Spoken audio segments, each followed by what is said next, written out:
We're about to delve into a subject matter that's at least thousands of years old. Proof that God exists and just how special each of us truly are. We're going to begin by sitting in on highlights of some debates in which different facts align and sync as stepping stones of and toward the truth.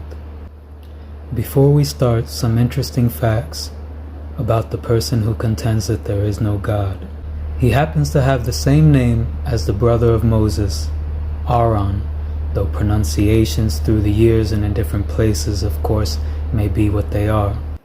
Though the last name Ra in Hebrew can mean a lot of negative things, including being wrong or something disagreeable, but he himself, to the extent of his best efforts, he is a humanitarian, as ideally we all should strive to be.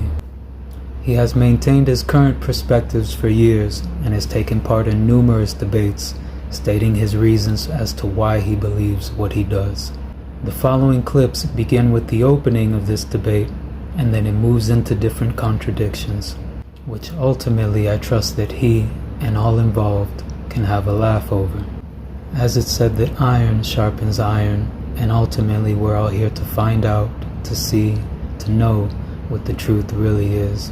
Aaron and Daniel do live in a world where there are laws of logic, uniformity of nature, reason, and morality, but they have no justification for it. What they've demonstrated is that they exist in the image of God and therefore live in his world according to his rules. They can deny it, they can fight it, but they can't escape it. That's it. Or is it now my turn to correct all that nonsense? Yeah, sure, you can go for it. Thank you, because that was a whole lot of bullshit in just 5 minutes. All right, so if we have a universe, if a universe is going to exist at all, if any number of universes are going to exist, every one of them has to have properties. For a thing to exist, it has to have properties. That means that there's going to have to be some laws built into it, or it won't even exist at all. Do live in a world where there are laws of logic, uniformity of nature, reason, and morality. Complete chaos. I mean, well, complete chaos in this case would be nothing. You would have a pandemonium such that you wouldn't get an intelligible order out of anything. Uniformity of nature. You wouldn't get an intelligible order out of anything. There has to be a very simple rule, very simple rules for any universe to exist. And what they've demonstrated with like computer simulations and so forth is you create a simulated world, you create just a very few rules, and you will have patterns that develop in it, and they're not random, they are not chaotic. Uniformity of nature. They tend to be deterministic, especially when we get into things like evolution. Now, there's an interesting point here. He defends views of Darwinism and random mutation throughout evolution, and that there is no purposeful, intelligent design. But he also just expressed that at the height of his research, his experience and his knowledge, that things are not random, which of course leads to the question that if things are not random, then what are they exactly? Also, it was said that things are deterministic, simply a result of a previous action, and later on it stated that consciousness is eternal, and if something is eternal, that it didn't come from anywhere, which in itself points to a more miraculous beginning, or be it source of things. Also, I said views of Darwinism, though all this is despite whatever evolutions of it. But the truth is what the facts are, what we can show to be true, not the empty assertions of impossible absurdity that aren't evidently true, nor even possibly true. So while she wants to project this ridiculous worldview onto us and say that we have no basis, we damn sure have a basis. We're the only ones that have a basis. She's using our basis and she just doesn't know it. We have the objective standard, or the closest you're going to get to an objective standard, where Christians actually do not. They pretend, yes, pretend, because that's what faith is, make believe. They pretend that that their morality is dictated by the subjective opinion of whatever mere fallible man is pretending to speak for the subjective opinion of their God.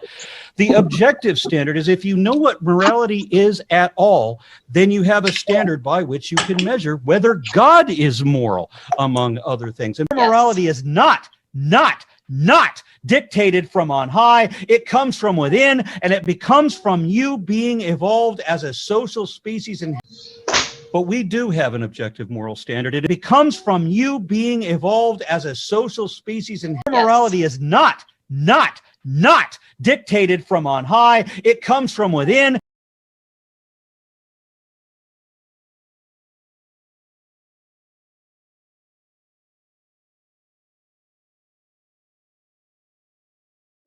Period.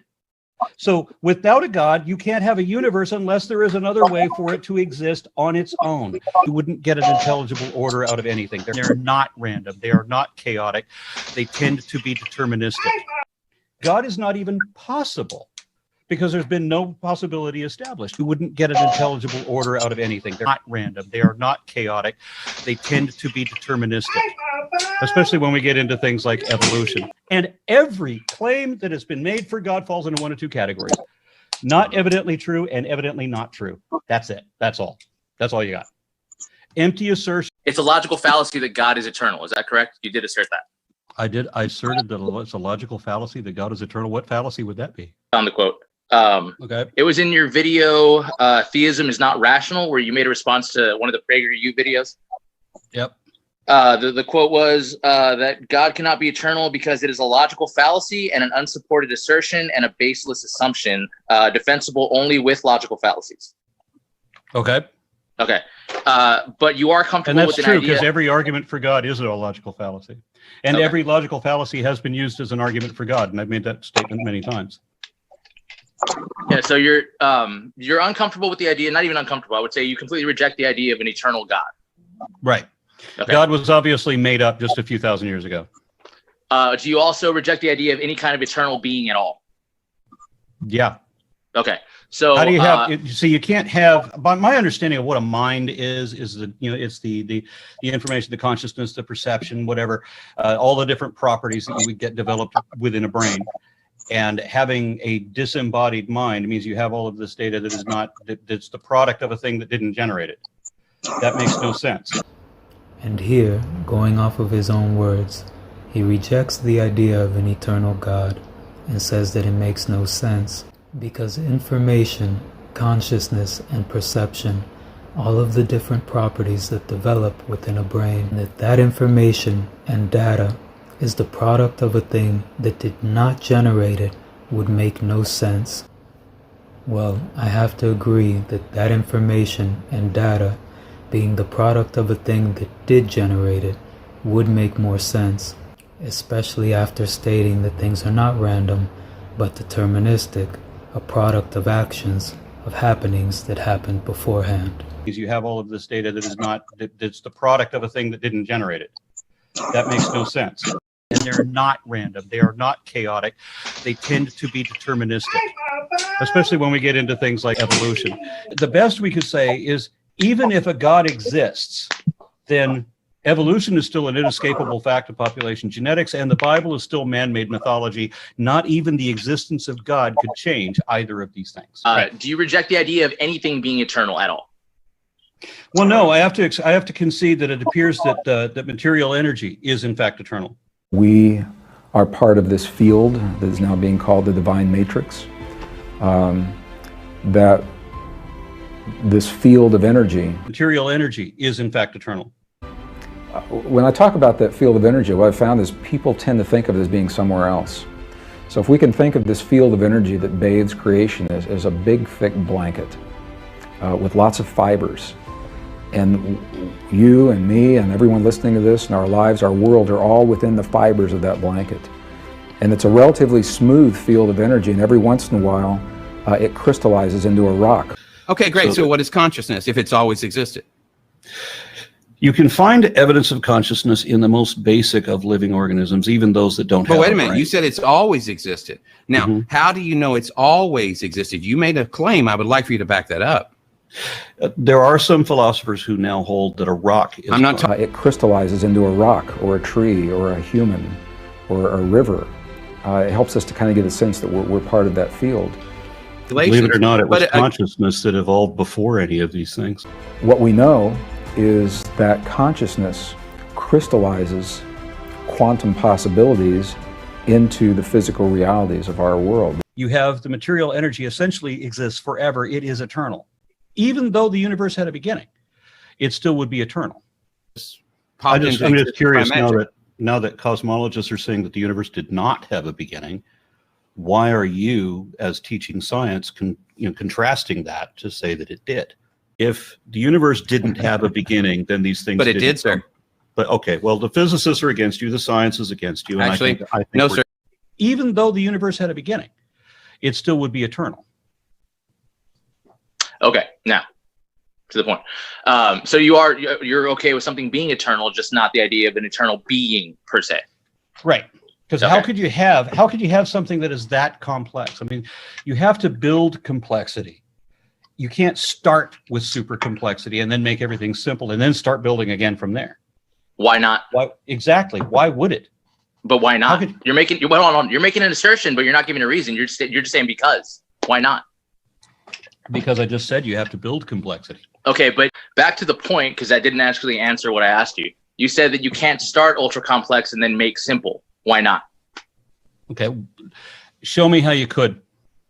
If something is eternal, it didn't come from anywhere. Okay, great. So what is consciousness if it's always existed? You can find evidence of consciousness in the most basic of living organisms, even those that don't have. But wait a minute, you said that you can't start ultra complex and then make simple. But didn't you say consciousness has always existed? Yeah. The fact that consciousness has always existed is of course complex. If something is eternal, it didn't come from anywhere. As how did that start or begin, let alone if things are not random. But didn't you say consciousness has always existed? Yeah. This is of course a conversation in itself, here in the moment trying to keep things simple while speaking about what's complex.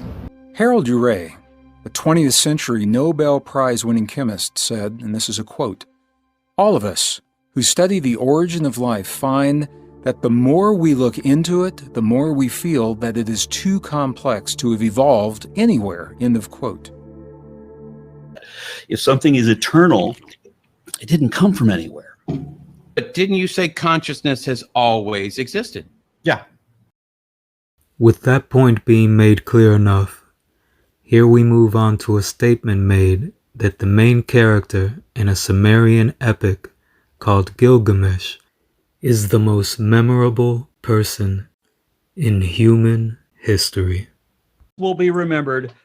Like I want to say that the oldest, the most memorable person in the entirety of human history. Do you guys know who the most memorable person in the entirety of human history is?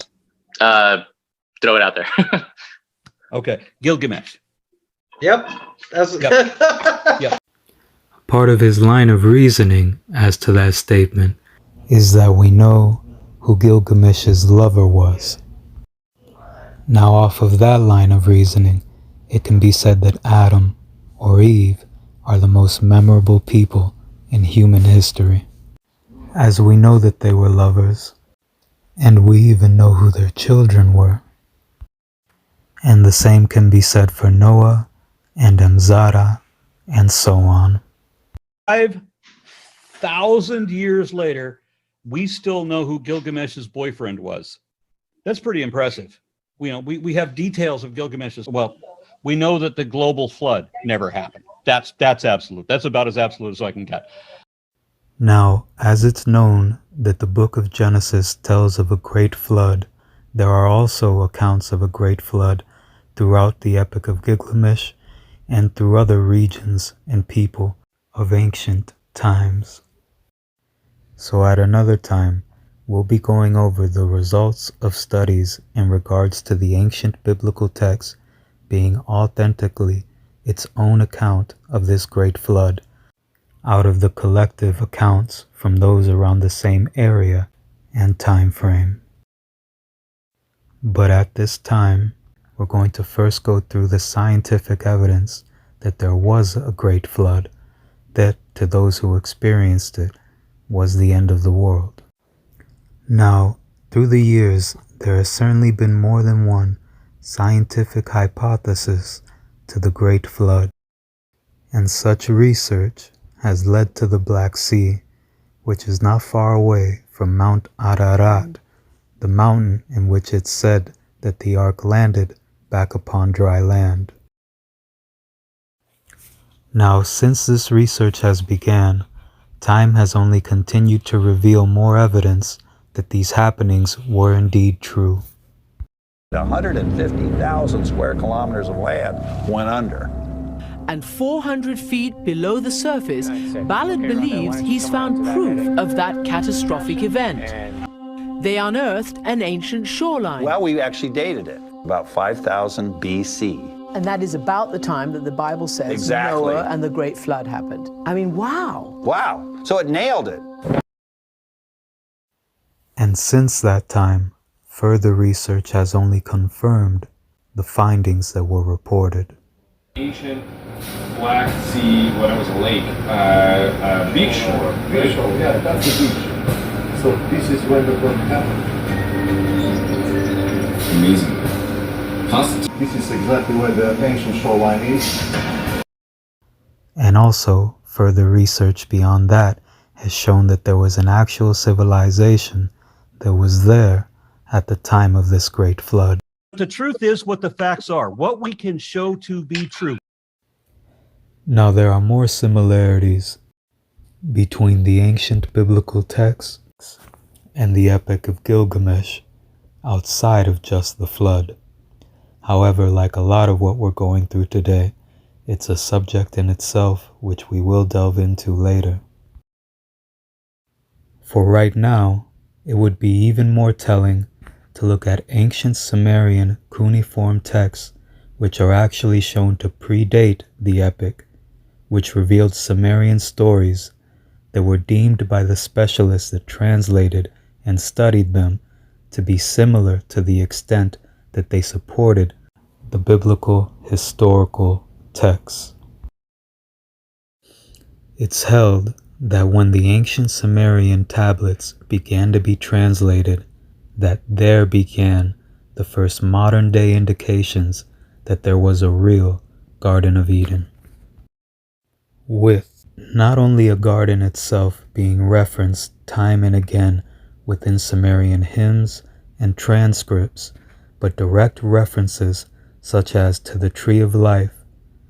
To heaven he lifts an eye, opened by the tree of life, as in Genesis, the tree of life written to be in the midst of the Garden of Eden, along with the tree of knowledge of good and evil, which, though the depths of metaphoric and literal levels, is something that we will delve into in another session, including when it comes to the following. However, that word knowledge brings us to another specific text translated from the cuneiform Sumerian text as the shining ones or enlightened ones, as not just metaphoric but literal depths of Adam and Eve after knowing that they were naked.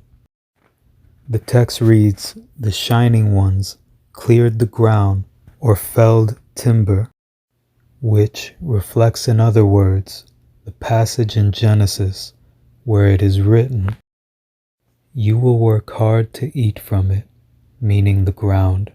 "From the sweat of your brow you will eat bread." And this after eating from a tree in the midst of the garden and learning that they were naked. The shining ones, or the enlightened ones. Now, once again, at another time, we will be going through both literal and metaphorical depths to all of this. But there are also direct references to God in the singular, which is historically held and shared from the line of Hebrews, from Adam and Eve to Noah and Amzara, and so on. All things are implicated with one another, and the bond is holy, and there is hardly anything unconnected with any other thing. For things have been coordinated, and they combine to form the same universe. For there is one universe made up of all things, and one God who pervades all things. So if we can think of this field of energy that bathes creation, the force, its energy surrounds us and binds us. You must Feel the force around you. Here, between you, me, the tree, the rock. That a rock is. I'm not talking. It crystallizes into a rock or a tree or a human. Everywhere. Yes. Now there is one more piece of evidence that directly supports the records held biblically in the Sumerian text that we're going to look at. In Genesis, it reads of a time where the garden was degraded to thorns and thistles, and that we would eat bread by the sweat of our brow. And then the Sumerian text specifically mentions restoring the garden and also flour, which is needed to make bread. Now, through time, we see evidence of Hebrew thought and speech represented through the characters of the languages popularly used in the place and at the time, such as the Sumerian text that we just went over, and as also found on the Egyptian pyramid walls. We also see this in younger records, such as within the Dead Sea Scrolls. There are writings in other languages, including the ancient Aramaic and Greek. As well as in Assyrian records, there are linguistic roots and phonetic sounds of the name Elohim. Though this next subject is no exception to being a far deeper subject that's a conversation within itself, and one that we will go into in the future. After just going over God in the singular, it is important to note that Elohim, one of the names for God found throughout biblical texts, in particularly ending in im, meaning more than singular, pertains to the many ways and forms in which God expresses itself or can be expressed or represented, the living God. The many aspects to the many depths and levels to the many faces of God, as not only made in its image, as in its reality, its design, its world, the image that it created around us, but in its image, its essence, as in each of us our representation of God on earth. Value because they're made in the image of God, not because their society What has the taken hell away. is the image of God? The That- image of an evolved ape. I don't understand that. okay. What does that mean? In its image, as in its reality, its design, its world, the image that it created around us, but also the depth of being made directly from and of it. Its image, its essence, as in each of us our representation of God on earth, the keepers and stewards of the world and one another, to the best extents that we can be, and still remaining as mindful as possible of the balance of remembering any past lessons that helped build you up to where you are right now in this moment, as to of course hold the balance to be there for another, and to also not allow yourself to be taken advantage of. Holding in mind your own lessons, or those from those before us, such as going back once more to Genesis, being swayed to eat from a tree, which we knew not to eat from. But in doing and trying your best, especially when it comes to the good, in any case, when we're able to look back upon reflection, we will see the reasons as to why what happened did. And God itself will continuously, always be there. Now, as I've said before, we'll individually focus on that subject and a lot more here at another time. But for the moment, focusing back on it being said that there is no evidence at all of any of the Bible or the historic events therein being true, we're about to see one of the most easily observed scientific proofs, observable, testable, repeatable, scientific proofs of what may have been written off as just hearsay about magic and miracles, but turns out to be ancient knowledge, proven and authentic. In the book of Exodus, it is held that water was cleaned and purified by a tree. And though that might sound like something out of a fantasy book, or play, or movie, it so happens that until this very day, the moringa tree, also known as the miracle tree, which is an edible tree that contains every single essential amino acid for protein needed by the human body, which its leaves and soft stems that are unhardened, as well as the seeds, when left in water at least for overnight to soften, can then be boiled and cooked and then used as you would with beans or chickpeas. But until this very day, that very seed is used to clean and purify drinking water, as we're watching right here. Purified dirty water with moringa tree seeds. Allow the moringa seed pods to dry naturally on the tree before harvesting them. Pound the seed husks, leaving a whitish kernel. Crush the seed kernels into a powder and shake them in a sieve. Mix the powder with a small quantity of clean water in a small cup. Pour the mixture into a larger bottle and shake vigorously for 30 seconds. Using a sieve or a clean cloth, add the resulting milky fluid to the water you wish to purify. Stir quickly for 30 seconds, then slowly and regularly for 5 minutes. Leave the water undisturbed for at least an hour. 50 to 150 milligrams of ground moringa seed treats 1 liter of water, depending on how clear the water is. The clean water may be siphoned or poured off the top of the container. Boil the water and it is safe to drink and to cook with. Families can benefit easily and with no cost thanks to the moringa tree. Now you'll notice that specifically the texts say that God shows a tree, and later translations reflect a piece of wood, and the moringa seed pods, when they are dried out, appear to be a piece of wood, a piece of a tree. Well, we don't agree on the evolved ape thing, but my whole I realize my whole point I in can this, prove the evolved ape, and you can't prove the imaginary friend. That's the problem. Scientific evidence, anecdotal evidence as well, cultural evidence. Now, paraphrasing in other words what's written in Genesis, we are made up of the earthly elements, which mathematically and all other levels of the measurements of mankind that we have is a concise precision in itself, which we'll see here soon. But going back to that passage in Genesis, that we are made in its image, in its essence, of the light, as it's about to be proven scientifically here.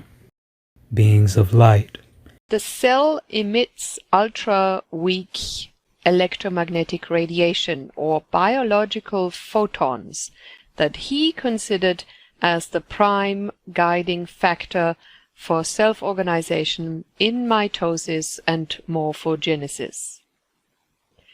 This was later famously confirmed and technically measured by Fritz Albert Popp of Kaiserslautern University in Germany, who actually recorded the light coming from the cell in the visible and ultraviolet frequency range, primarily emitted by the chromosomes in the nucleus of the cells. Biophoton emissions have since been confirmed by many studies, and most importantly have been found in the central nervous system and the brain, making the brain possibly a light computer. Radio waves are not only generated artificially by man, the entire universe is full of them. Many stars and galaxies radiate light outside the visible spectrum, radio light, which can be detected by radio telescopes, like this one at Effelsberg in Germany. Radio astronomy has given us eyes capable of surveying the invisible cosmos. Here, the computer shows a false color image of radio light beamed from the heart of the Milky Way. electromagnetic radiation or biological photons, the light coming from the cell. And in light of the vast variety of perspectives and personalities that there are in our world, to remember to remain as grounded as possible, collected in your thoughts, especially when dealing with such high up vibrations, energy, and overall information. But it is indeed clear that as we are all intended to come closer and closer together, that in its own ways God could make prophets of us all, as here is a prophecy that is more than come full circle, as light has been shed on mankind and its origins, and continues to do so. And though there may be certain holdings, certain passages within certain books that may not have been as they originally were, it is still, ultimately through God, the old saying holds true that it's time that tells all things. As here we're seeing a passage that the scientific evidence we just looked through directly points to. This passage, said to have been shared by the most famous line of all the children of Adam and Eve, which we will touch back on later on. The evidence overwhelmingly suggests that, number one, we are the result of an intentional act of some kind. In a very recent publication of September 10th, 2019, a team of researchers of the Tokyo Institute of Technology writes that they found conclusive evidence that the current set of 20 amino acids used in all life on this planet is the optimal, or one of very, very few optimal sets of billions of different types of sets of amino acids that nature could have chosen during evolution. The team calculated the possible ways of making sets of 3 to 20 amino acids from a library of 1,913 virtual amino acids that could have been computed by nature over time. And what they found is that there are 10 to the power of 48 ways of making sets of 20 amino acids if you only use a library of 1,913. Now, this is more than there are grains of sand on Earth, they write, and more than there are stars in the entire universe. Only about 1 in a billion of these random sets has similar chemical properties as our set of 20 adapted coded amino acids. Biologist Douglas Axe. In our lab work, we've asked how rare or how common functional proteins are within the space of possibilities. Doing experiments and calculations, we found that they're exceedingly rare, like 1 in 10 to the 74th power rare. To get a feel for those odds, imagine that somebody hid one atom somewhere within the Milky Way galaxy, and you, blindfolded by chance, are supposed to pick one atom and hope that it's the right one. Those odds would be better than the odds for the protein. This means that life on Earth has somehow chosen the best possibility among billions of different sets. One of the co-authors of the report saying, quote, "Life may not be just a set of accidental events. Rather, there may be some universal laws governing the evolution of life." For a thing to exist, it has to have properties. That means that there's going to have to be some laws built into it, or it won't even exist at all. Do live in a world where there are laws of logic, uniformity of nature. Universal laws governing the evolution of life. It may not be possible any longer to speak of the genetic code emerging through natural mutation and selection, but rather that the code was designed. Soon after the discovery of the genetic code, researchers began to ponder the similarity and relationship between the 64 triplet structure and the likewise 64 fields of the chess game, as well as the transformations of the I Ching. Both are ancient mathematical philosophical items.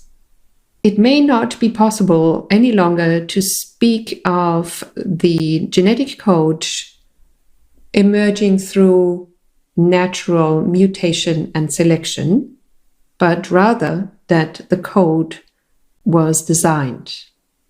In the same vein, I would say that mathematics is the science of skillful operations with concepts and rules invented just for this purpose. There has to be a very simple rule, very simple rules.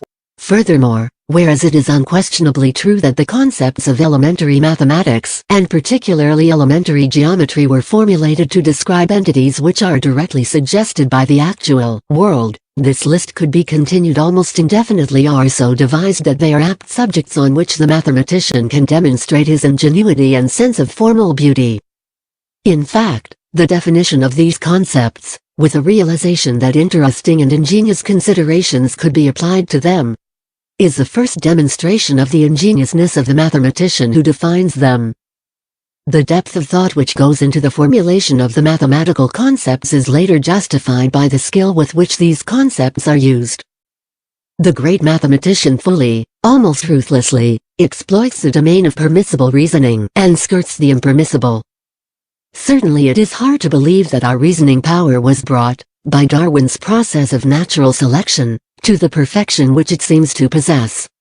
The miracle of the appropriateness of the language of mathematics for the formulation of the laws of physics is a wonderful gift. And in adding further evidence to the point that things are not random, it's been long said that numbers do not lie. So we will be going through numeric, mathematical, symmetries, reflections, and correlations specific to creation and the genetic code. There is a particularly interesting connection of this topic to the Hebrew language system. In ancient languages, such as the Hebrew, that were not only letter systems but also number systems. In the ancient Hebrew, numbers were represented in the shape of letters. The number 1, for example, being the first letter of the Hebrew alphabet, Aleph. The number 2, the second letter, Bet. In this way, each letter had a numerical value. And mathematical formulas, in a sense, could be literally read as strings of letters or words, and vice versa. Words could be read as strings of numbers.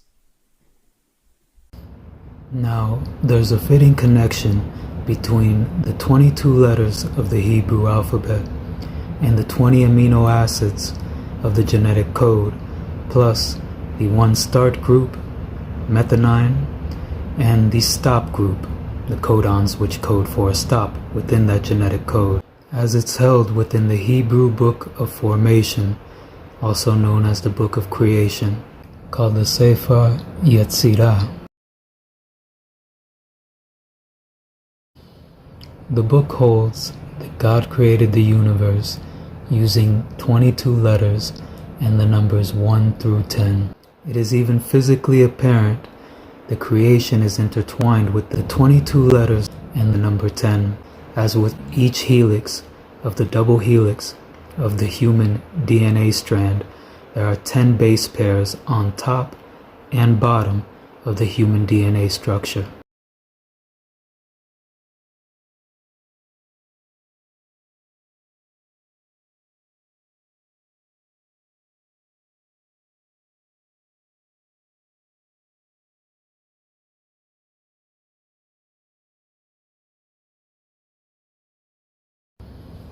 That book of formation, holding that God created the universe using 22 letters and the numbers 1 through 10, directly correlating with the fact that every living organism, from plants to animals to us, have 20 amino acids, along with the start and the stop groups to come out to 22, and the fact that between each helix are 10 base pairs, both on top and on bottom, are directly reflective of one another.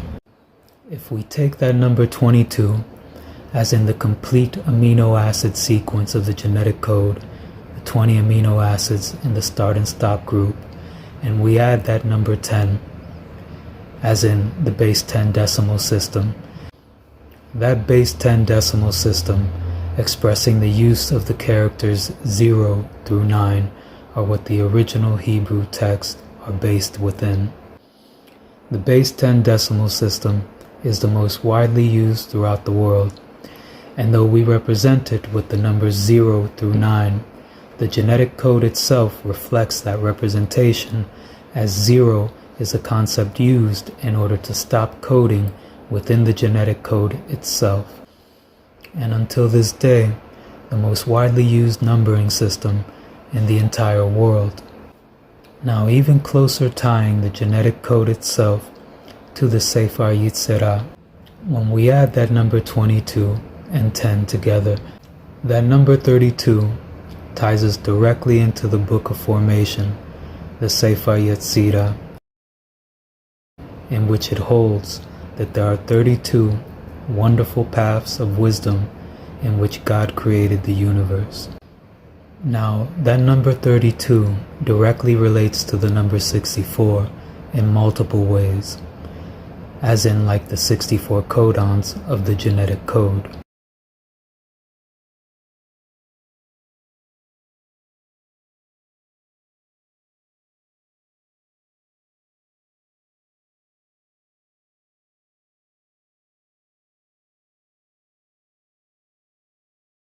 With respect to codons, we'll go over that simply and more in depth another time. For the moment, a codon is a DNA or an RNA sequence of 3 nucleotides.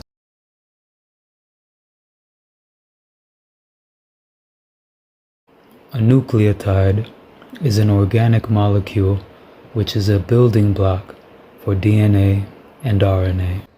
And those 3 nucleotides make up a block or a set that equal 1 codon. Now, not only is 32 half of 64, but 32 transfer RNAs are needed to translate, to transfer genetic information, serving as a physical link between the literal messenger, RNA, and the amino acids of proteins. 32 physical links needed within the genetic code, and 32 paths in the Book of Formation. The depths of connection is crystal clear, as a path is a physical link in essence from one point to another, let alone all of the ways that it can apply beyond the physical, such as experiences, mental and emotional growth, as well as a whole world of ways more. Other direct connections between 32 and 64 are in the ancient game of chess, whereas there are 32 pieces in 64 spaces, as well as the 32nd even number is 64. There are also 32 mathematical keys, paths, or equations that can be used to calculate every single fundamental mathematical constant that has ever been measured in the history of science, where things such as what colors of light come out of atoms, why protons are heavier than electrons, can all be calculated with these 32 equations, or paths, if you will.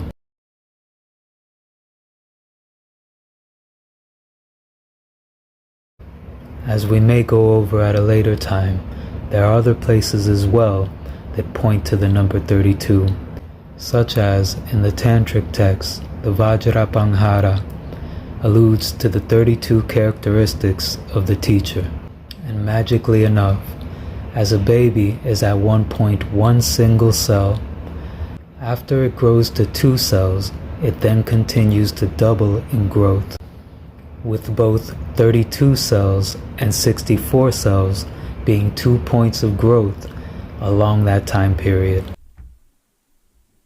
Other permutations of 64 have long been known and used in the context of the 4 letters of the Hebrew name of God, which consists of 3 letters in 4 places, thus giving 64 combinations. The 3 letters in 4 places that she's referring to correlates directly to the genetic code in the sense that DNA and RNA as a whole is mapped out to be made up of 4 nitrogenous bases, 4 nucleotides. And from that base of 4, a combination of 3 of those nucleotides forms a codon, as we went over before. So that number 4 multiplied by itself 3 times comes out to a total of 64 possible codons that could be coded for. From that base of 4 nucleotides, which are called adenine, guanine, cytosine, and thymine. Now with RNA, you replace the thymine with uracil. So once more, that 4 in 3 places, that 4 multiplied by itself 3 times, comes out to there being 64 different codons that can be made from these 4 bases. As remarkable as this correlation is, it gets deeper still. Here we're seeing one of the most commonly popular ways to organize and view the nucleotide to codon table of the genetic code.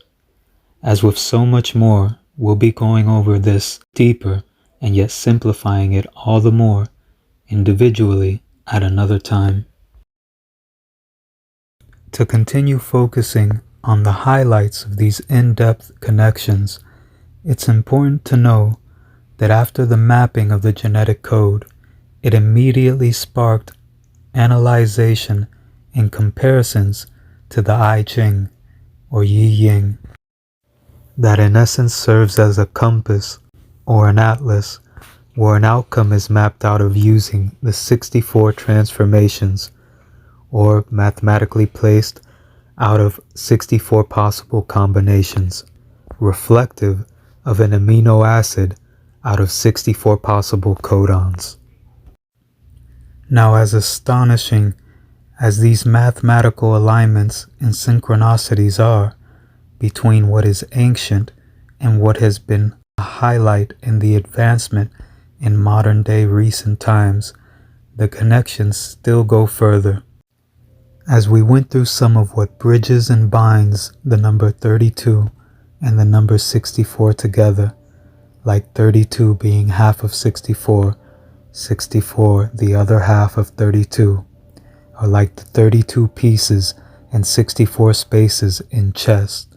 But just as with the mathematical, even the visual similarities within the layouts of the genetic code and the I Ching have turned out to be very much intertwined in appearance. And as we see here, delving deeper into the connections, there is a connection between the I Ching and the Sefer Yetzirah, not just mathematically as we see here, but also in physical, visible layout and representation.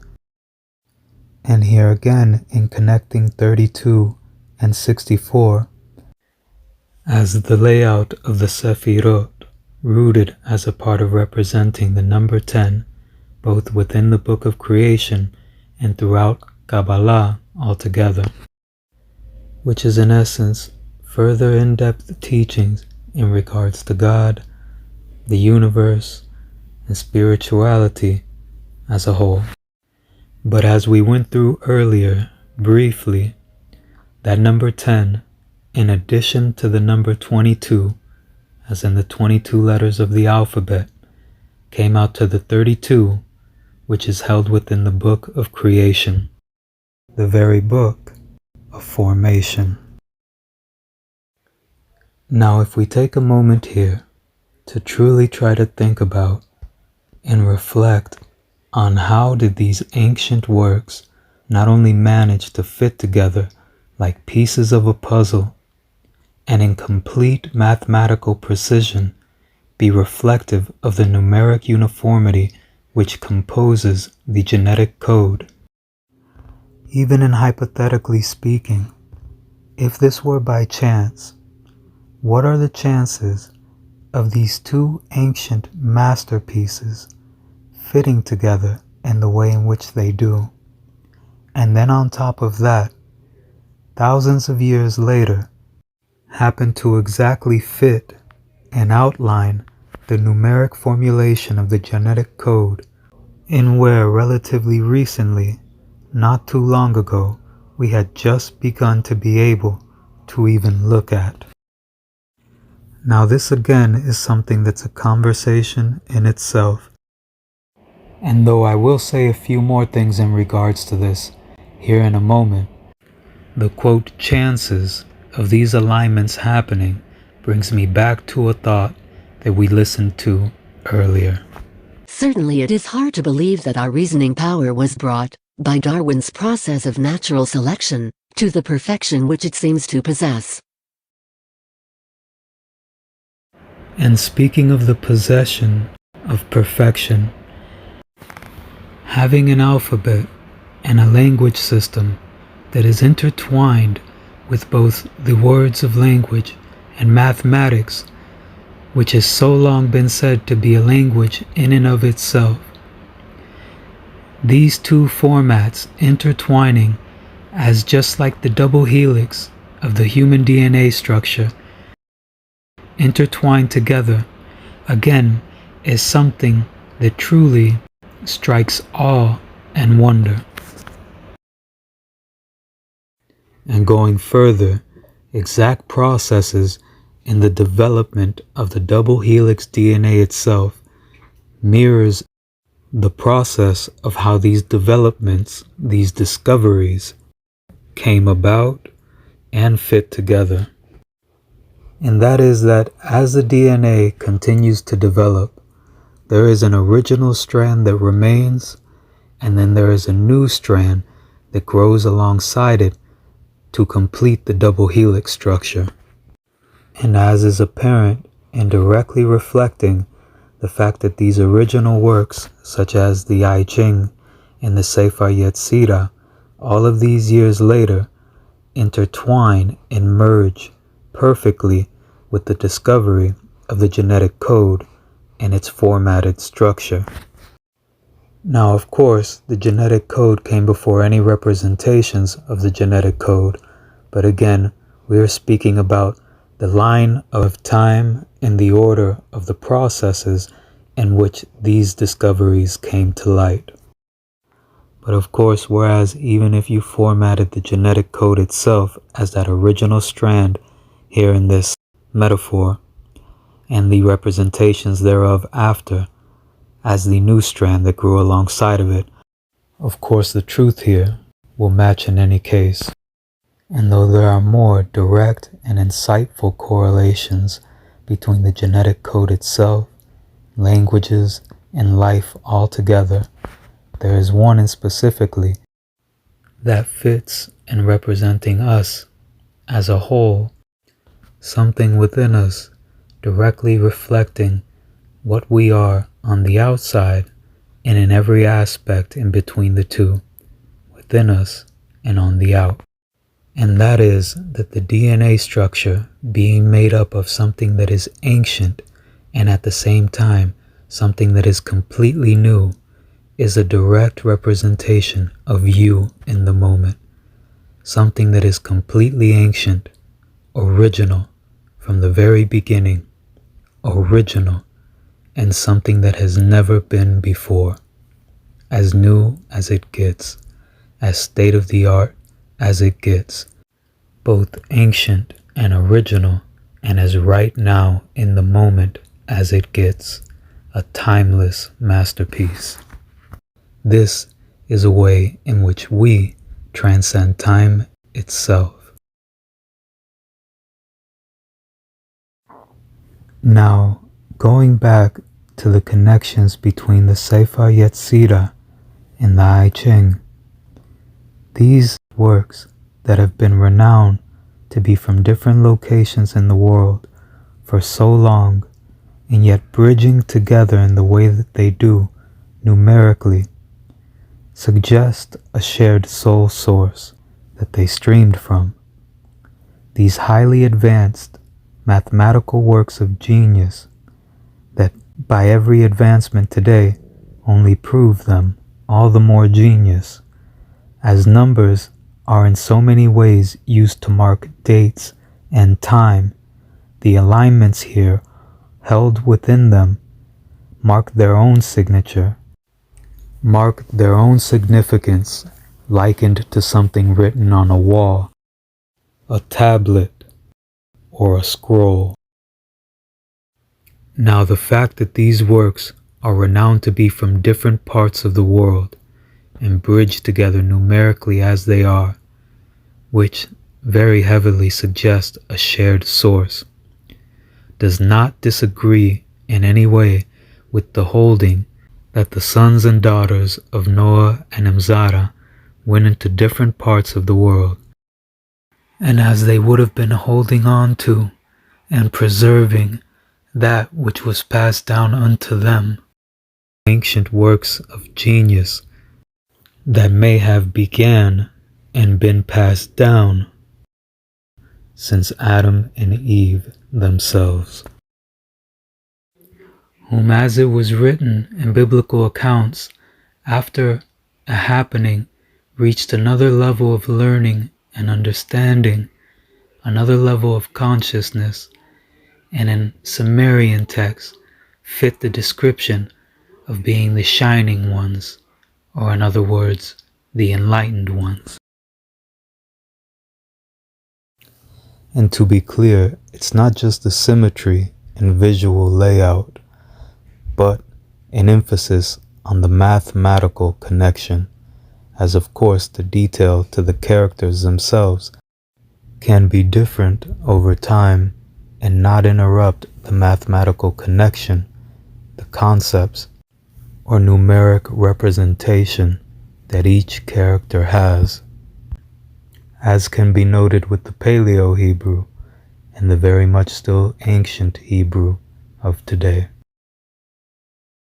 Now, through the ages, there have been many great quotes by many great people that in their own way echo exactly what the Book of Formation says.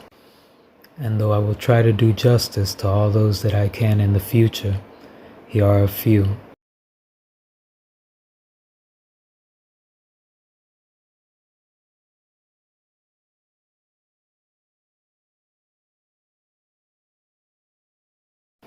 For so long, astronomers and mathematicians and all those who've excelled in their lines of focuses within the measurements of mankind could only look outward to the outside when it came to understanding, making sense of, and trying to explain the degree, the depth of emotions that we are able to feel, the deep feelings, senses, and emotions that are felt within. And now, we're not only able to look out into the world, the sky, the stars, to a magnitude that we've never been able to before, but we're also able to look within, literally, in ways that we have never before been able. And just as right now, the cells within your body are emitting light exactly as the stars within the heavens do, it brings another level of clarity and depth to the kingdom of God being within us.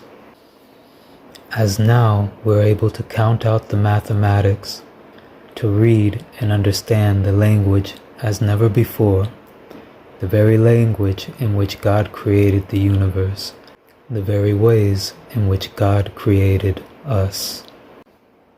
And now we'll continue to take a look at different symmetries, alignments, and ultimately signatures embedded throughout the genetic code, the ancient texts, and mathematics, ultimately the universe.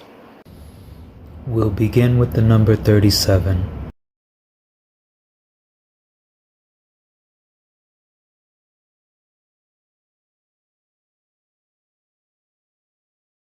It's a number that comes up continuously throughout the genetic code.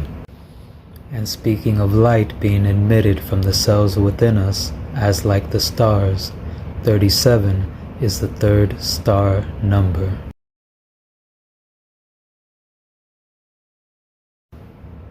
A star number is a centered figurate number. A figurate number is a number that actually maps out, traces, or makes a figure, a literal geometric shape. With the star number that we're going over right now, one of the most popular shapes that it makes is a hexagon, such as found in the Star of David.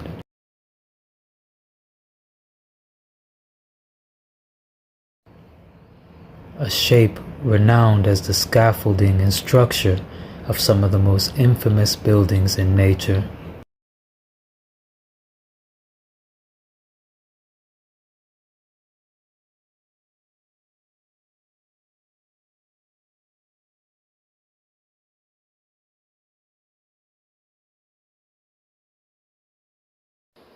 And also outlines the structures of the elemental molecules within our own bodies.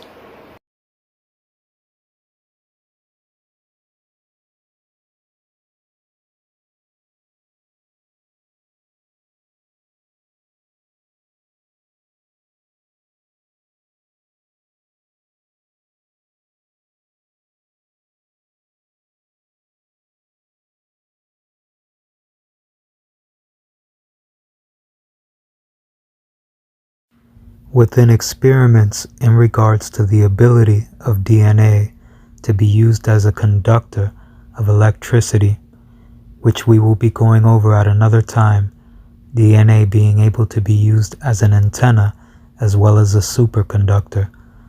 But within these experiments, DNA being exposed to different levels of electromagnetic field, these hexagonal shapes were recorded.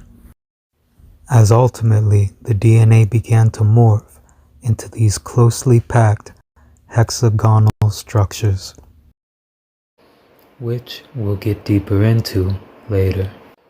37 is also a prime number. In fact, it's a Pythagorean prime number.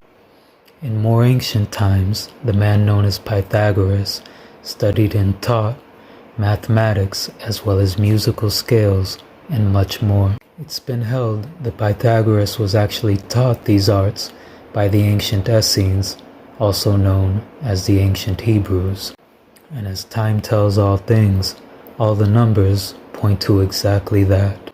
There are many intricate, detailed symmetries of the number 37 within the genetic code, and we'll be getting much deeper into them specifically at another time.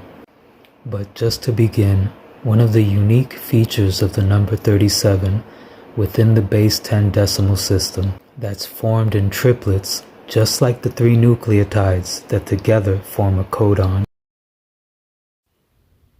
And again, we will later review deeper symmetrical highlights and functions within the genetic code itself pertaining to the number 37.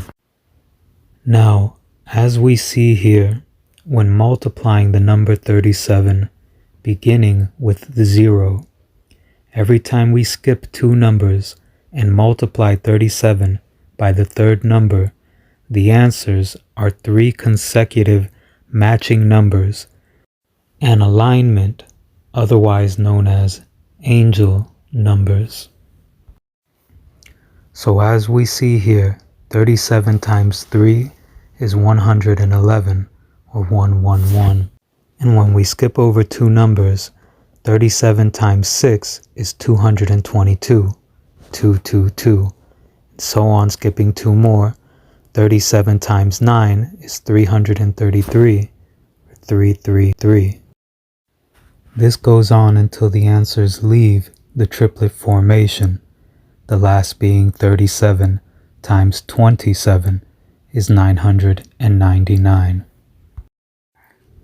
The number 27 not only ties to 37 in being simply 10 digits apart, but it has its own depths as well that we will touch on briefly here, but more so at a later time. Now, in still looking at our angel numbers, there is more to point out. Each third number that we multiply by 37, when we add up the answer within itself, it comes out to, or sums up to, that very third number that we multiplied by 37.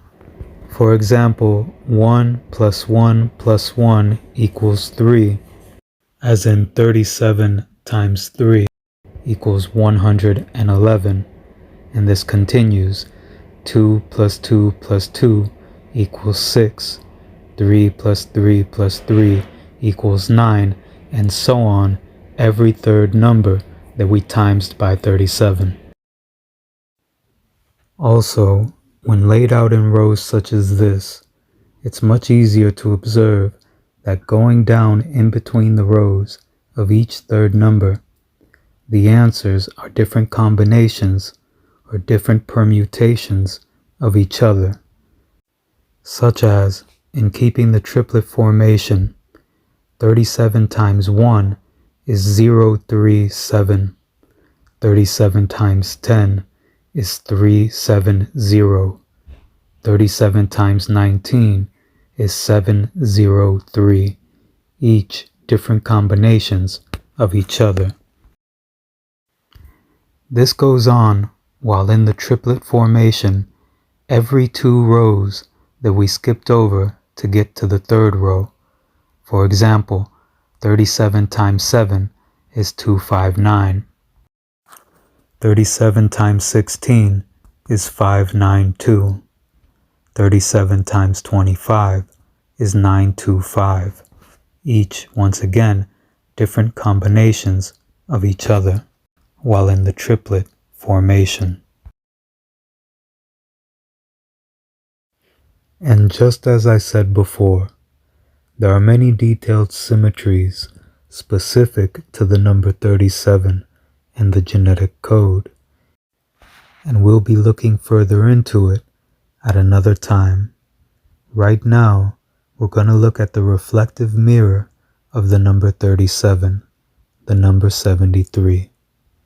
In very close relation to 37, 73 is also a Pythagorean prime number, and is also directly reflective of the prime number order, 37 being the 12th prime number and 73 being the 21st.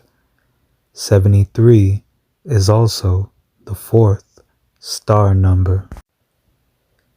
And now we're going to see how the numbers 37 and 73 take us to the first verse of creation in the Bible, also known as the Torah. Remember that the Hebrew alphabet is mathematical, and every letter is intertwined, interconnected with a specific number. And those numbers, just as you're seeing here, can be used as keys to keep order, so you can count out the actual numeric value of a letter, a word, a sentence, and so on.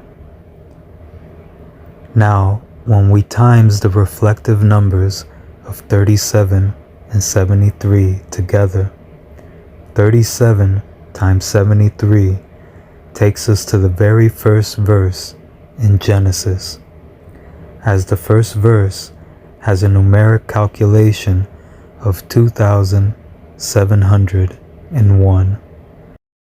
2701. Let's look at one other place where a perfect coding of the prime number 37 has also been discovered. Bereshit bara Elohim et hashamayim vet haaretz. These are 7 Hebrew words with 28 letters, and they are the first 7 words of the book of Genesis in the Torah. In the beginning, God created the heavens, and the earth. With every Hebrew letter having a mathematical value, each of these words can be represented as a numerical sum. The sum total of these 7 words is 2,701. Very, very amazing, for 2,701 is the product of 37 and 73. And as beautiful as that is, the alignments, uniformity, and connections continue as these numbers only keep pointing to one another, keep reflecting upon one another, such as if you add up all of the numbers starting with and from 1 to 73, it also equals 2,701. Back to that first verse in Genesis. And in further tying 73 to 2,701, 2,701 is the 73rd triangular number. A triangle number is another type of figurate number, among others, such as the square or cube numbers. A triangle number is the representation of a number in a triangular arrangement, and it can also be used to count objects, such as using symbols like dots in a triangular arrangement as well. On top of that, if we take the reflection of 2,701, 2701, its exact reflection, 1072, add them together and it reflects back 3773, the very numbers that we used to times together to get to 2,701. And of course, even in timesing 73 by 37 gets the same answer. The fact that both numbers are represented is the point in itself.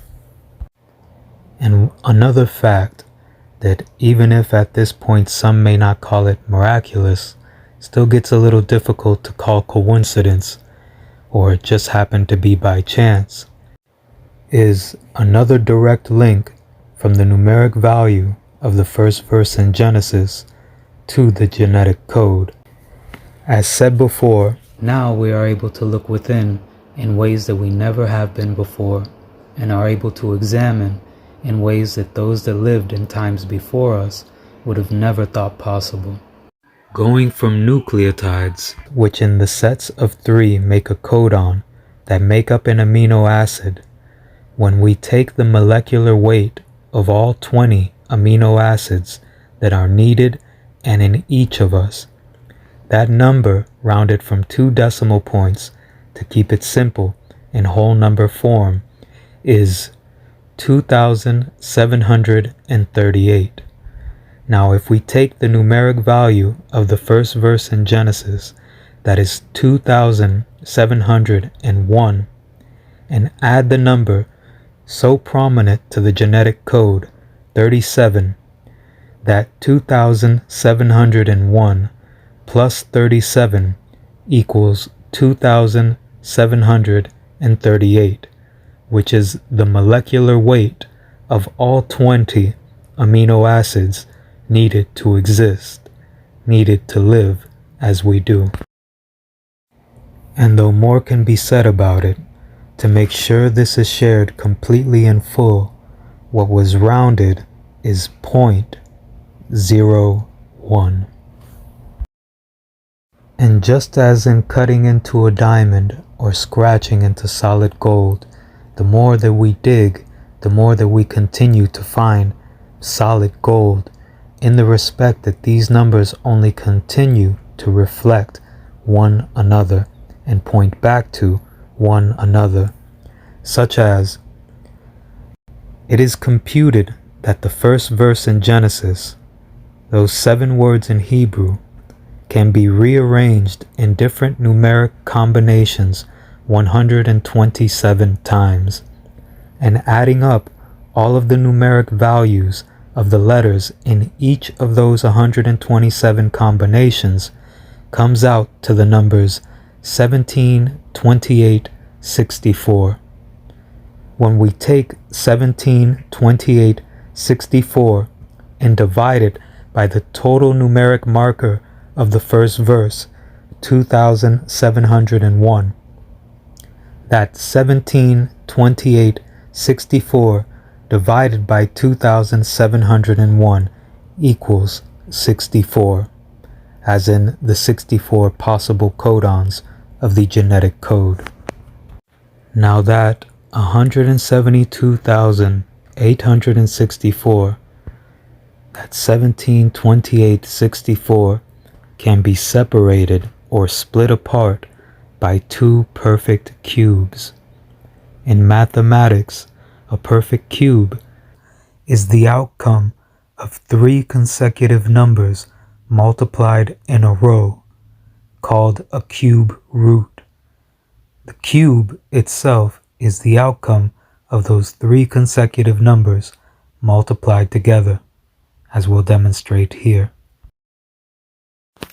In splitting apart 17, 28, 64, the cube root of 1728 is 12 times 12 times 12, equaling a perfect cube of 1728. The cube root of 64 is 4 times 4 times 4, equaling a perfect cube of 64. You may have seen those numbers together before when you're going to mail out a package and then choosing a cube, or in that case what we would usually call a box.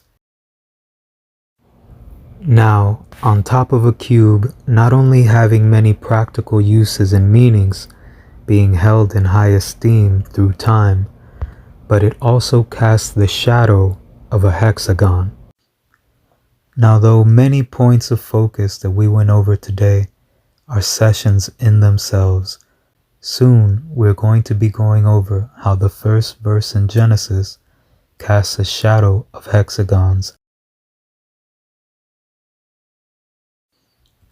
But outside of that shadow, which we'll be going over another time, we're going to take a look at some of the geometric shapes that make up the first verse in Genesis, as 2701 is the 73rd triangular number. And just as we got to that first verse using two star numbers, 37 and 73, we're also going to see reflections how 2701 is made up of those star numbers, as it also can be represented taking the form of a star, and just like 37 and 73, containing a hexagon in the middle of it, as ultimately reflecting a star, the triangles as the points of the stars, and the hexagram within the center of it.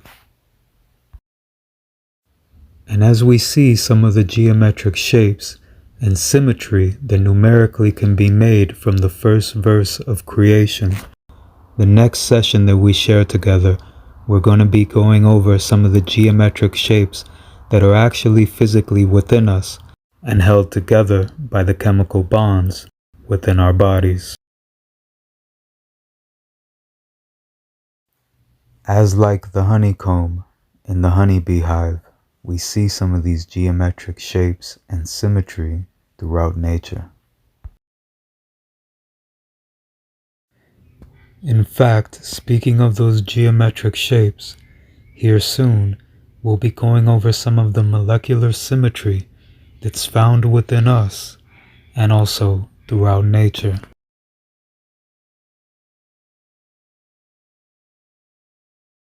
We'll also be going over the chemical bonds that hold those shapes together to an extent here soon.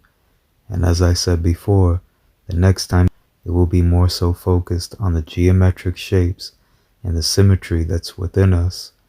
DNA as a superconductor and also as an antenna. And then get into its relations with the electromagnetic waves and in general the field, the force, the frequencies, and our vibrations with it. The neat thing about this is that when we talk about all kinds of properties like chemical bonding, molecular vibrations, all sorts of things that you would think would be very specific to a particular molecule, it turns out that a lot of them just depend on the symmetry that we have. And so this molecule and things like water that all belong to the C2b point group, we can learn a lot of things about, for example, their vibrational spectra. Now going back to the number 127, remember that we got to 17, 28, 64 by adding up all of the values of the numeric combinations of the first verse in Genesis, and that there were ultimately 127 different combinations. And also to further review, when we divided 17, 28, 64 by the 2701 of the first verse, it came out to 64. Now, these numbers continue to highlight and reflect one upon the other, as the sum of all of the divisors of 64 sums up to 127. There is also a further link within 64 and its divisors directly to creation itself, as in 64, just as the 64 possible codons of the genetic code, and there are 7 divisors in total, the number 7 being so directly linked with creation. Those 7 numbers on up to 64 itself, it is to that point just as the progression of a baby's cell growth, which of course ultimately grows far beyond that, to put it lightly. Now, 127 is another number that's a focus in itself that we will delve into in the future. It is the 31st prime number and also fits the classification of multiple types of prime numbers. But for now, there's one more number that we're going to be taking a look at that's 10 digits away from 127, and amongst all of the other ways to get to it, one of them is by adding the familiar numbers, the star number of 73, and the 64, as in like the possible codons of the genetic code, which equal 137. 137 is the reciprocal, or otherwise known as the inverse, of the fine structure constant. The fine structure constant is renowned for shaping and holding together the universe and our world as we know it. It controls the strength of the electromagnetic interactions, or in other words, controls the strength between the chemical bonds in between elementary charged particles, and in essence the absorption of light itself. And the bond is holy. Now, there is an about surreal alignment between the 137 constant, which controls chemical bonds, and a moment in ancient biblical history. Isaac, son of Abraham and Sarah, and father of Jacob, was 37 years old. His mother was 127 years old, and his father 137 years old when Isaac was bound or binded. 37, a number so renowned to the genetic code itself. 127, a number prominent in a multitude of ways which we will go over, aligned with 137, the number responsible for the chemical bonds, the binding of the universe itself. And binds us. 137 is also the 33rd prime number, and by adding that prime placement of 33rd to that of the 127th, which is the 31st prime number, that 33 plus 31 equals 64, again as in the 64 codons of the genetic code. 137 is also a Pythagorean prime number. And another outstanding synchronicity is that the 37th word in Genesis begins with the 137th letter.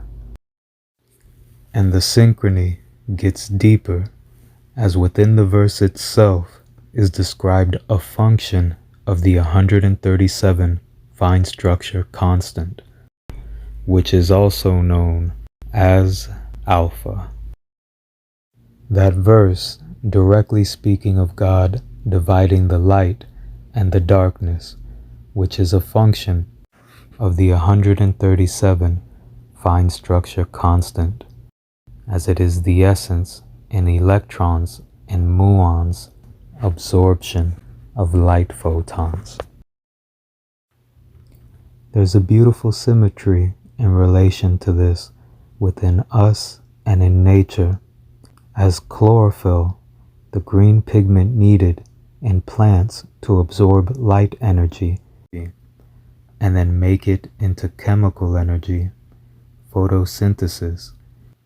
That chlorophyll molecule is made up of 137 atoms, and hemin, the basis of hemoglobin, and hematin, needed for binding oxygen to the blood, in many ways perfectly overlaps and traces the chlorophyll design exactly, as it is made up of 137 atoms, as the molecules are needed for binding and the absorption, or in other words, the division of light and darkness, characteristics of the 137 fine structure constant, alpha.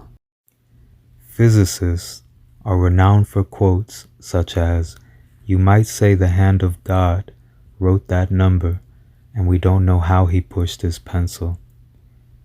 I've also heard this next quote varied in a different way, that if one could ask God anything, why 137? And it must have served as both some closure and ease for him when he found himself in room 137, where he later passed on. 137 is also the numeric value of the Kabbalah that focuses on the insights of spirituality, the universe, and God.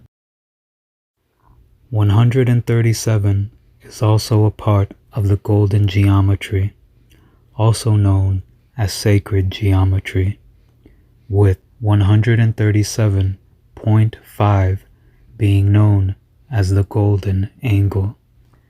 Found throughout nature, 137.5 is intertwined with pi 3.14 and phi 1.618. Mathematical constants, realities that are so important, they have been called a part of the scaffolding of the infrastructure of the universe. So intertwined, in fact, that taking digits from alpha, 1 divided by 137.03599, and dividing it by 27.5, an ancient measurement of a cubit, showing to be used in building the Great Pyramid in Egypt, and dividing those numbers together comes out to 0.00265358. Digits found in pi 3.14159265358, and it goes on infinitely from there.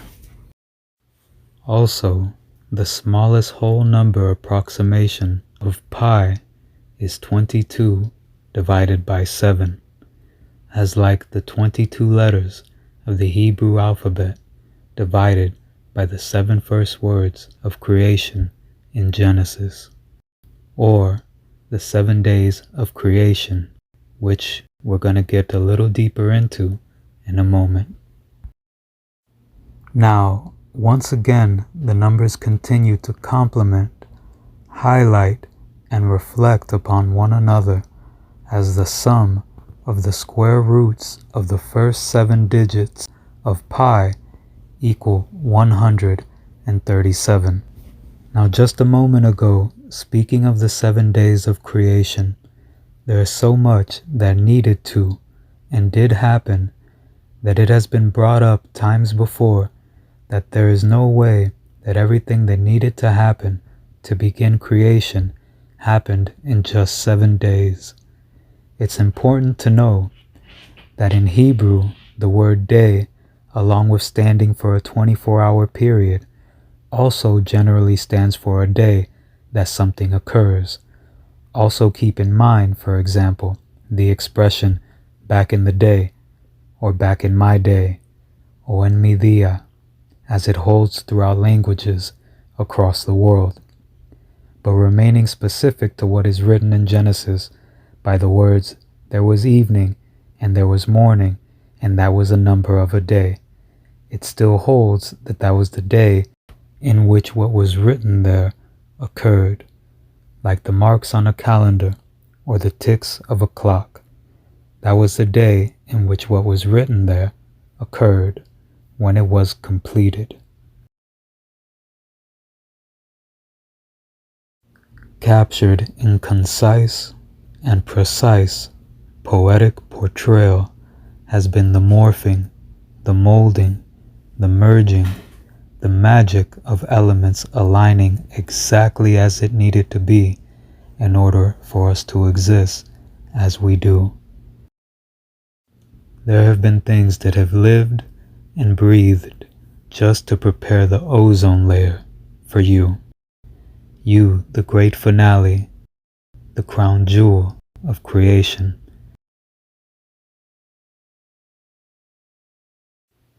Like much of what we spoke of today, the following is also a subject in itself, which we will go further into later. The 3 mathematical means, the arithmetic, the geometric, and the harmonic, in ways beyond their usual definitions and functions, can represent the ways held as to how God created the universe, and also the format in which that information has been preserved. The arithmetic, the numbers 1 through 10, the decimal base system in which the Hebrew texts are rooted within, and also the numerical assignment to the lettering. The geometric, shapes formed mathematically, physically as we saw earlier, such as the cubes and the hexagons, as well as further meaning derived from the literal shapes of the lettering themselves. And the harmonic, the vibration, the frequency, and the resonance, the energy placed from within us into our languages, be it mathematics, music, and the arts, or that of speech. And though it's a part of a symphony more, harmony is a key word in what was needed to be attained in order to begin and sustain our physical presence here. And like an instrument, harmony is something that may take continued maintenance of the fine-tuning. Distinct language within the ancient art of music serves greatly to further explain both the beginnings of creation as it does our everyday lives, within the definitions of dissonance and that of consonance. Dissonance, meaning clash, tension, not necessarily bad, as it is indeed needed to create movement and change. And consonance, meaning stability, repose, and tranquility, more so representing the achievement of balance and harmony, and commonly meaning good. Though the musical scales and ultimately the notes and the intervals therein are infinite, with tonics and octaves included, there are 137 Pythagorean intervals.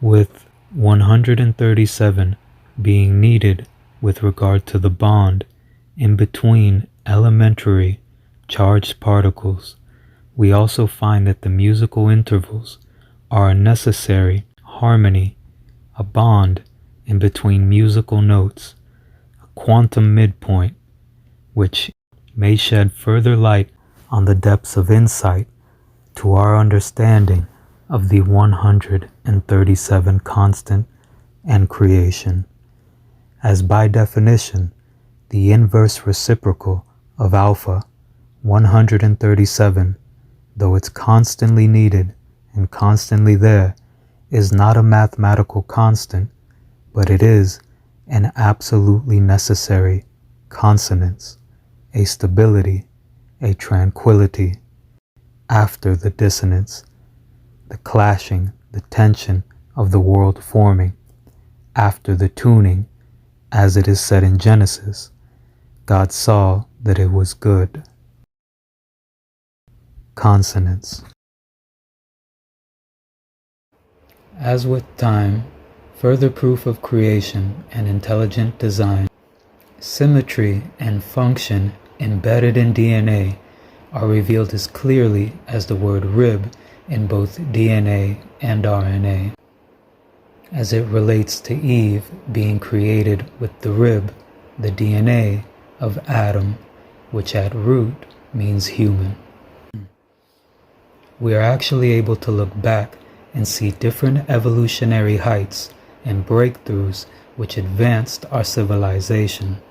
Our entire outside world are actually catching up with functions and sequences, original signatures that actually began within us, such as the revolutionary invention in its time, the assembly line, or further advancements after that, such as the computer tape. As the messenger RNA transcript passes through the ribosome, the process of translation begins. During translation, a mechanical assembly line builds a specifically sequenced chain of amino acids in accord with the instructions on the transcript. Out of the nucleus to a ribosome for production of the particular protein that this gene codes for. There can be several million ribosomes in a typical eukaryotic cell. These complex catalytic machines use the mRNA copy of the genetic information to assemble amino acid building blocks into the three-dimensional proteins that are essential for life. Let's see how it works. The ribosome is composed of one large and one small subunit that assemble around the messenger RNA, which then passes through the ribosome like a computer tape. In 1957, Francis Crick first proposed that chemicals called bases along the spine of the DNA molecule function as alphabetic characters in a written language or digital characters in a machine code. This animation shows how this digital information directs protein synthesis. First, a large protein complex separates the tightly wound strands of the DNA to prepare it to be copied. During this process of transcription, a protein complex called a polymerase produces a single-stranded copy of the original instructions. Here we see this copy, a messenger RNA molecule, being constructed inside the polymerase as individual bases are positioned and added to the growing strand. Now we see the polymerase in action from the outside as it spits out the messenger RNA transcript. Next, this RNA transcript approaches and passes through a molecular machine called the nuclear pore complex, an information recognition device that controls the flow of information in and out of the cell's nucleus.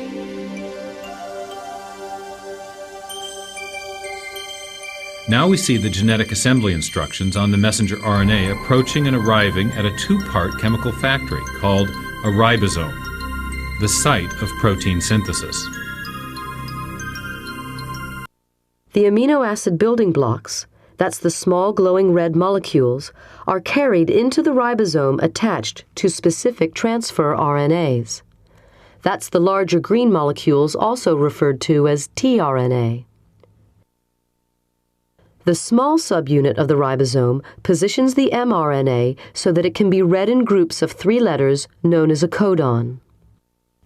Each codon on the mRNA matches a corresponding anticodon on the base of a transfer RNA molecule. The larger subunit of the ribosome removes each amino acid and joins it onto the growing protein chain. As the mRNA is ratcheted through the ribosome, the mRNA sequence is translated into an amino acid sequence.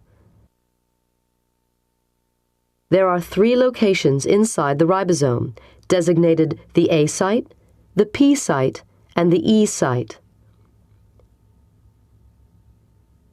The addition of each amino acid is a 3-step cycle. First, the tRNA enters the ribosome at the A site and is tested for a codon-anticodon match with the mRNA. Next, provided there is a correct match, the tRNA is shifted to the P site, and the amino acid it carries is added to the end of the amino acid chain.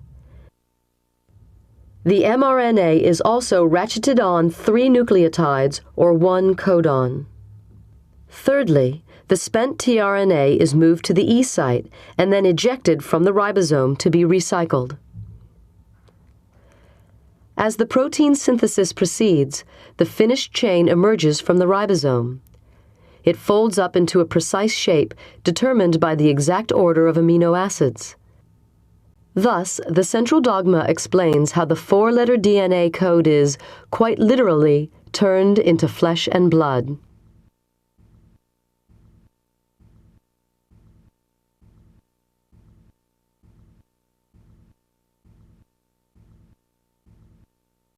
In the beginning was the Word, and the Word was with God, and the Word became flesh. The 4-letter DNA code is, quite literally, turned into flesh and blood.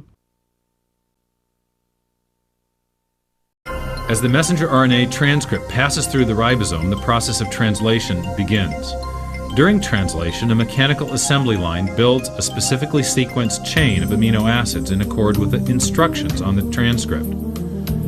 These amino acids are transported from other parts of the cell by molecules called transfer RNAs, which link specific sequences of bases to corresponding amino acids. The sequential arrangement of the amino acids determines the type of protein constructed. When the construction of the chain is complete, it is transported to a barrel-shaped machine that helps fold it into the precise shape required to perform its function.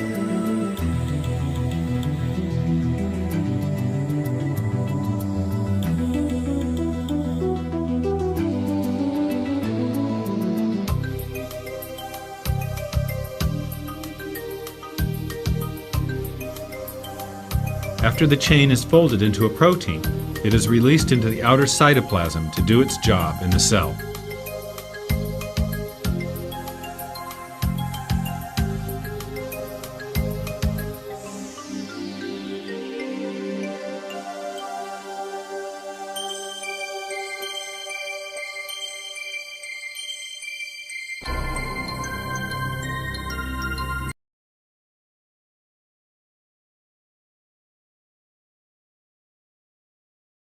These are tiny molecular machines, and they are doing this inside your body right now. To understand why, DNA is a good place to start, the double helix molecule we always talk about. This is a scientifically accurate depiction of DNA created by Drew Barry at the Walter and Eliza Hall Institute of Medical Research. If you unwind the 2 strands, you can see that each has a sugar phosphate backbone connected to the sequence of nucleic acid base pairs, known by the letters A, T, G, and C. Now the strands run in opposite directions. A simplification of the Sefer Yetzirah, chemical alphabet of life. 22 letters are the foundation. It engraved them, hewed them out, combined them, weighed them, and set them at opposites. Now, the strands run in opposite directions, which is important when you go to copy DNA. Copying DNA is one of the first steps in cell division. Here, the two strands of DNA are being unwound and separated by the tiny blue molecular machine called helicase. Helicase literally spins as fast as a jet engine. The strand of DNA on the right has its complementary strand assembled continuously, but the other strand is more complicated because it runs in the opposite direction. So it must be looped out with its complementary strand assembled in reverse, section by section. At the end of this process, you have two identical DNA molecules, each one a few centimeters long, but just a couple nanometers wide. So to prevent the DNA from becoming a tangled mess, it is wrapped around proteins called histones, forming a nucleosome. These nucleosomes are bundled together into a fiber known as chromatin, which is further looped and coiled to form a chromosome, one of the largest molecular structures in your body.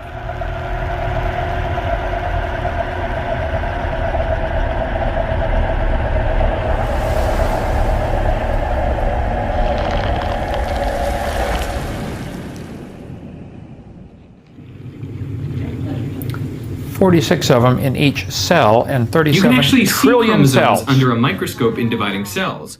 Only then do they take on their characteristic shape. Otherwise, the DNA is more strewn inside the nucleus. The process of dividing a cell takes around an hour in mammals, so this footage is from a time lapse. You can see how the chromosomes line up on the equator of the cell. How do they know to do that? Now, when everything is right, they are pulled apart into the two new daughter cells, each one containing an identical copy of DNA. Now, as simple as this looks, the process is incredibly complicated and requires even more fascinating molecular machines to accomplish it. So let's look at a single chromosome. One chromosome consists of two sausage-shaped chromatids, containing the identical copies of DNA made earlier.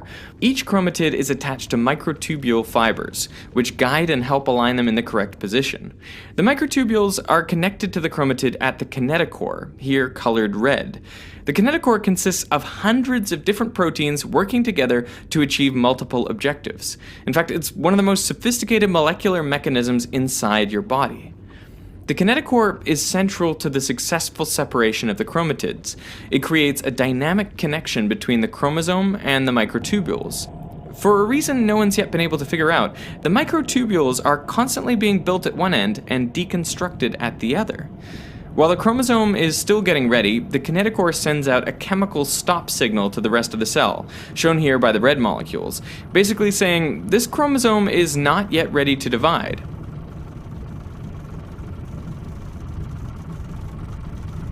The kinetochore also mechanically senses tension. When the tension is just right and the position and attachment are correct, all the proteins get ready, shown here by turning green. At this point, the stop signal broadcasting system is not switched off.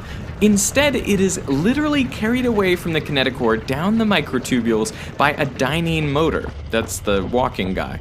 This is really what it looks like. It has long legs so it can avoid obstacles and step over the kinesins, molecular motors that walk in the opposite direction.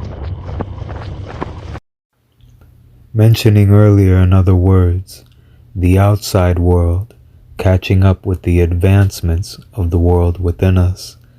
Here we're seeing some illustrations of futuristic machines that have been displayed through very well-known movies and series. And here further examples and demonstrations that functions that we have developed in time here in our outside world originated within us, bringing more light to the saying, as within, so without.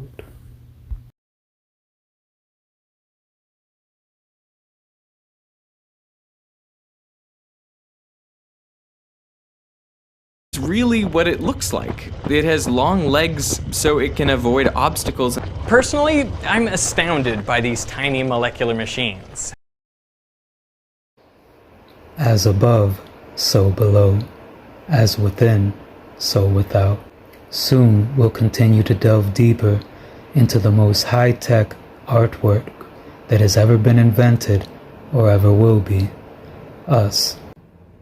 The tri- or triple nucleotide structure of the genetic code and the triple roots of the Hebrew language reflect further testament as above, so below, as within, so without. As the name and ultimately the word atom in its original triple root form has served as an acronym, a form of calendar or clock, as Adam stands for Adam, David, Mashiach, Messiah, message to and of us all, that we are truly of that royal source of God itself.